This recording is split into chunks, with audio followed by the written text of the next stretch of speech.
Welcome to my garden voice. இந்த நாள் அனைவருக்கும் இனிய நாளாகட்டும். இந்த வீடியோவில் நம்ம எல்லாரோட வீட்லையும் வளர்க்க வேண்டிய ஒரு பயனுள்ள செடி பற்றி நம்ம பார்க்க போகிறோம். அதான் உங்களுக்கு நீங்கள் பார்க்குறீங்களே, பே லீஃப் அல்லது பிரிஞ்சி இலை, பிரியாணி இலைன்னு சொல்லுவாங்க. இது நம்ம கடையில் வாங்கும்போது இந்த மாதிரி ட்ரை லீஃபாக நமக்கு கிடைக்கும். இது ஃப்ரெஷ்ஷாக செடியை நம்ம வீட்டில் வளர்க்கலாம். இது ஆக்சுவலாக மரம் தரையில் நட்டு வளர்த்தோன்னு சொன்னால் இது நல்ல உயரமாக 40-50 அடி உயரத்தில் வளரும். ஆனால் நம்ம தொட்டியில் வச்சோன்னா 3 அடி 4 அடிக்குள்ளே தான் இது வளரும். இது வேறு சாப்பாட்டுக்கு வாசனை மட்டும் கொடுக்கறதோடு இல்லாமல் இதில் நிறைய நன்மைகள் இருக்குது. இந்த இலையில விட்டமின் A, B6, C இருக்குது. இது நம்ம இம்யூனிட்டி சிஸ்டத்துக்கு ரொம்ப நல்லது. அதே மாதிரி இதில் பொட்டாசியம், அயர்ன் எல்லாம் இருக்குது.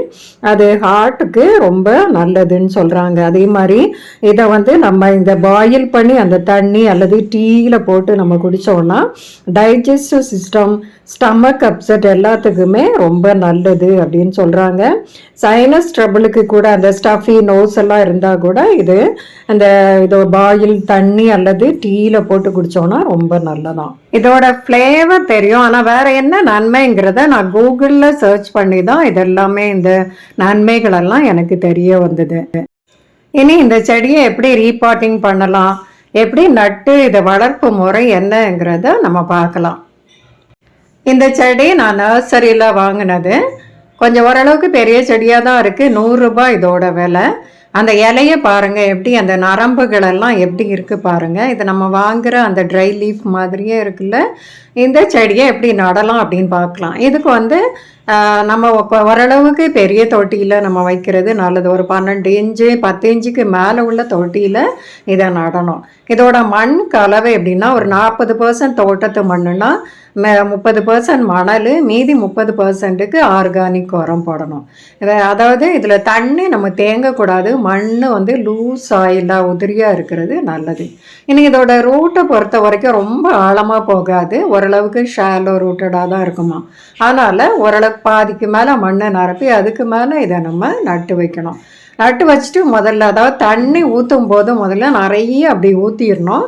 திரும்ப அடுத்து தண்ணி ஊற்றுறதுக்கு முன்னால் மண் கொஞ்சம் ட்ரை ஆகணும். தொட்டு பார்த்தா மண்ணெல்லாம் ட்ரை ஆன பிறகு தான் அடுத்த தடவை ஊற்றணும். ஊற்றும் போது திரும்பவும் நிறைய தண்ணி அப்படியே ஹோல் வழியாக வர அளவுக்கு ஊற்றி விட்டுறணும். திரும்ப ட்ரை ஆன பிறகு தான் ஊற்றணும். ஏன்னா இதை நல்லா வெயில் படுற இடத்துல வச்சு தான் வளர்க்கணுமா. அதாவது நம்ம பார்ட்லி ஷேட்லலாம் வச்சோம்னா அவ்வளோ நல்லா வளராது. வெயில் படுற இடத்துல வச்சு நம்ம வளர்க்கணும். முதல்ல நட்டு ஒரு 2-3 நாளைக்கு பார்ட்லி ஷேடில் வைக்கணும். அதுக்கப்புறம் நம்ம வெயிலுக்கு அதை மாற்றிடலாம். இது நம்ம தொட்டியில் வளர்க்குறதுனால வின்டரில் ஓரளவுக்கு பனி படாத இடத்துல நம்ம மாற்றி வைக்கலாம். இனி இதில் இந்த மாதிரி ஒரு பூச்சி வருது, இப்படி ஓட்ட போடுற மாதிரி பூச்சி வருது. அதுக்கு நம்ம நீம் ஆயில் ஸ்ப்ரேயோ இல்லை சோப் வாட்டரோ இதில் நம்ம தெளித்து விட்டுடலாம். அதை நம்ம திரும்ப யூஸ் பண்ணும்போது கழுவுறதுனால அது ஒன்றும் செய்யாது. அந்த நீம் ஆயிலெல்லாம் எதுவும் நமக்கு அஃபெக்ட் ஆகாது. இந்த செடி நம்ம தொட்டியில் வளர்க்குறதுனால மாதத்துக்கு ஒரு தடவை ஒரு கையளவு நம்ம உரம் போடணும். ரொம்ப நெடுன்னு வளர்ந்துச்சுன்னா நம்ம ப்ரூன் பண்ணி விடலாம். அது ஓரளவுக்கு ஜான்வரி, பிப்ரவரி அந்த மந்தில் நம்ம ப்ரூன் பண்ணி விடணும். விட்டால் அது பிரான்ச்சஸோட புஷியாக வளரும். இதோட ப்ராபகேஷன் பார்த்தீங்கன்னா ஸ்டெம் கட்டிங் தான். அந்த ஸ்டெம் கட்டிங், அதாவது இதில் சின்னதாக பூத்து காய் வரும் அப்படின்னு சொல்கிறாங்க. அந்த காய் சீடு போட்டோன்னா 6 மாதம் ஆகும் முளைக்க, அதுவும் பாதி தான் முளைக்கும் அப்படின்னு சொல்கிறாங்க. நமக்கு இந்த ஸ்டெம் கட்டிங் மூலமாக நம்ம ப்ராபகேட் பண்ணோன்னா ஒரு 1 or 2 monthஸில் நல்லா வேர் விட்டு வளருமா. ஸ்லோ தான், வேர் வர்றது எல்லாமே ஸ்லோவாக தான் வரும் அப்படின்னு சொல்கிறாங்க.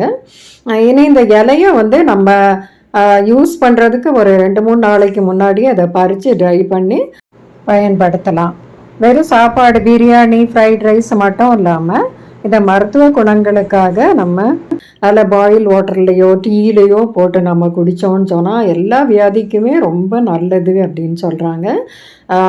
இதை நம்ம வீட்டில் வாங்கி வச்சு வளர்க்குறது ரொம்ப நல்லது. இந்த வீடியோ உங்களுக்கு பிடிச்சிருந்தா லைக் பண்ணுங்கள், கமெண்ட் பண்ணுங்கள், ஷேர் பண்ணுங்கள், சப்ஸ்கிரைப் பண்ணுங்கள். தேங்க்ஸ் ஃபார் வாட்சிங்.